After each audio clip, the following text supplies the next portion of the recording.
तो आज एक सक्सेस स्टोरी है इनका। रिसेंटली स्लोवेनिया का रेसिडेंसी परमिट अप्रूव कर आया है।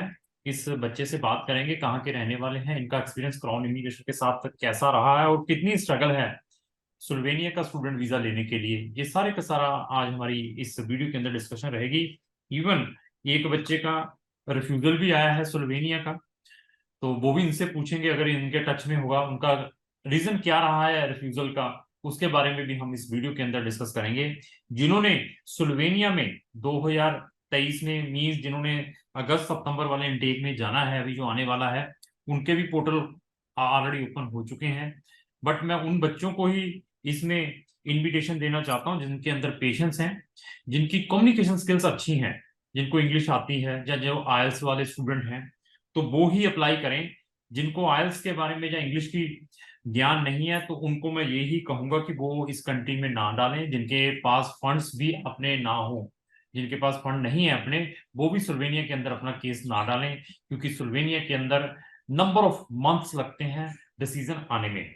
तो सबसे पहले भैया मैं आपका स्वागत करता हूं, और साथ में हमारी ब्रांच मैनेजर करनाल ब्रांच की जिन्होंने इनका केस डील किया है, उनका भी मैं स्वागत करता हूँ। आप दोनों का स्वागत है इस जूम मीटिंग में, मेरी तरफ से दोनों को नमन है, नमस्कार है। ठीक है, तो सबसे पहले मैं आपसे ये पूछूंगा कि हमारे बारे में आपको कहाँ से पता चला था। सर यूट्यूब से ही और इंस्टाग्राम से। आपकी एजुकेशंस क्या है? सर मेरी बैचलर डिग्री है। कौन सी स्ट्रीम में? बी बीकॉम कंप्यूटर एप्लीकेशन है सर।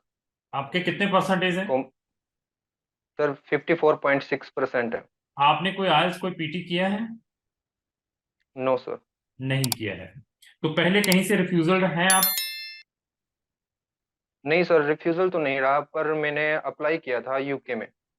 अच्छा। तो मैं तो मेरा ऑफर लेटर तो आ गया था सर, पर उन्होंने मेरे को एडिशनल कोर्स लगा दिया था एक 6 मंथ का। ठीक ठीक तो ठीक। जिसकी फीस ही हाँ जी सर, जिसकी फीस ही 9 लाख रुपए थी। ओ 6 मंथ माय गॉड। के कोर्स था। वो कितने मंथ का कोर्स था जो फाउंडेशन था जो एडिशनल लगाया था? सर उन्होंने 6 मंथ का लगाया था, और उसके बाद मास्टर डिग्री थी सर, वो भी इंटरनेशनल बिजनेस में थी। तो ठीक है। उसकी फीस 16 लाख थी सर। अच्छा अच्छा, 16 लाख की फीस थी। तो मैं मैडम हाँ से जी सर। पूछूंगा, मैडम ये इनका केस हमारे साथ चलते हुए कितना टाइम हो चुका है? सर अप्रोक्स 1.5 ईयर हो गया। 1.5 साल हो चुका है हमारे साथ इनको जुड़े हुए। तो ये जब हमारे पास आए थे, आपने इनकी प्रोफाइल भी चेक की थी क्या? हमने एक ही कंट्री इनको सजेस्ट की थी कि इसके अलावा भी कुछ कंट्री सजेशन दिए थे इनको हमने? सर दो ही सजेशन दिए थे, एक स्लोवेनिया और एक स्लोवाकिया। तो ठीक है। दोनों में डाला था, स्लोवाकिया में आया नहीं एडमिशन, तो फिर हमने स्लोवेनिया के लिए प्रोसीड किया था। ठीक ठीक ठीक ठीक। तो ऐसे है कि ये ऐसी जो प्रोफाइल है, ऐसे बच्चे हमें कहते हैं कि सर हमारा लाटविया में भी डाल दें। सर कौन से साल में, मैडम पता है आपको कौन से साल में पास आउट बीकॉम? कब से पास? Yes sir. 2018। हाँ जी। 18 सर। 2018। तो देखिए 2018 के पास आउट हैं ये, और साथ में क्या है, स्टडी का भी गैप है, और परसेंटेज 54 बताए थे। तो लाटविया की भी जो अच्छी यूनिवर्सिटीज हैं वो 60 से ज्यादा मांगती है, 60 या इससे अबव हो तभी एडमिशन्स देती हैं। तो हमारे पास आया, हमने ये दो कंट्री सजेशन दिए थे, तो उसमें स्लोवेनिया का इनका एडमिशन आया था। आने के बाद हमने आपको टाइम भी बताया होगा कितना लगता है। हाँ जी सर। आपने 5 मंथ्स बोला सर, 5 मंथ तो लगेंगे एडमिशन ऑफर ठीक। लेटर के बाद, मतलब हाँ, फाइल ऑफर सबमिशन लेटर के के बाद बाद भी। सर। तो आपकी क्या हाँ जी सर। सिचुएशन थी ड्यूरिंग दैट 5 मंथ? कैसा महसूस हो रहा था कि क्या होगा?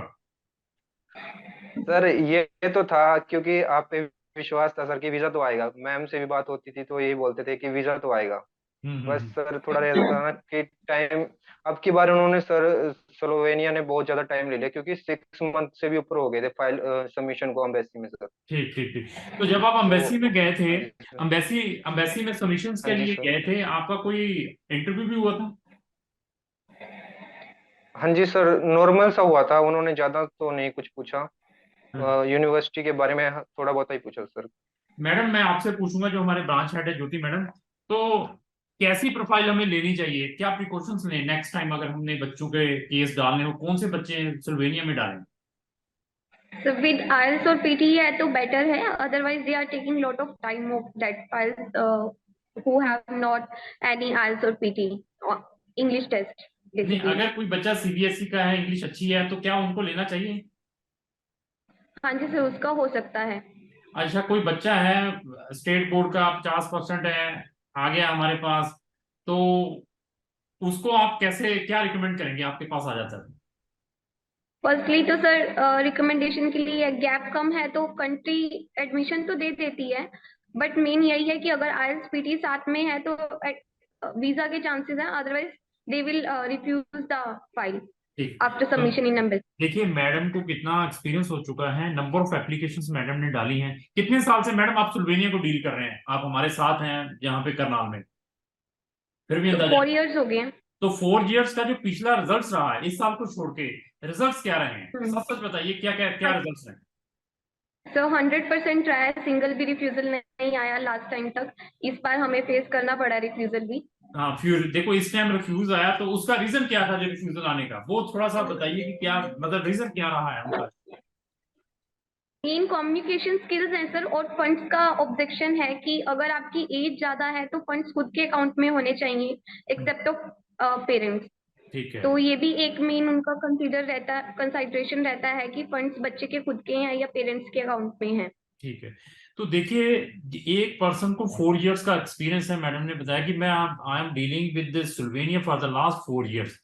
हर एक चीज के बारे में मालूम है इनको, हर एक छोटी सी बड़ी सी क्या प्रिकॉशंस लेने हैं वहां पर डालने से पहले। अभी न्यू चेंजेस आई हैं इस साल, अगर प्रॉब्लम्स आई हैं तो we will also take the precautions for taking a new cases. वो भी मैडम अभी आने वाले टाइम में प्रिकॉशंस लेंगी। Admission is the different thing, visa is the different thing. Madam ने किस तरीके से आपको बताया है कि 50% वाले का एडमिशन आ जाएगा सर, एडमिशन में कोई प्रॉब्लम नहीं है, लेकिन उसको जो वीजा है सुल्वेनिया का नहीं मिल पाएगा due to lack of English communication. हाँ, तब भी उसका एडमिशन वीजा आने के चांसेस है अगर उसके पास आईएलटीएस और पीटी है और कम्युनिकेशन स्किल्स अच्छे हैं। तो ऐसी जो टेक्निकल चीजें हैं, फंड्स के बारे में कितनी बारीकी से मैडम ने एक्सप्लेन किया है। अगर आपकी एज ज्यादा है, आप 30 साल 25 से प्लस हैं या 30 इयर्स हैं, तो फंड्स अपने अकाउंट में दिखाने की कोशिश करना है स्टूडेंट के इंस्टेड ऑफ पेरेंट्स।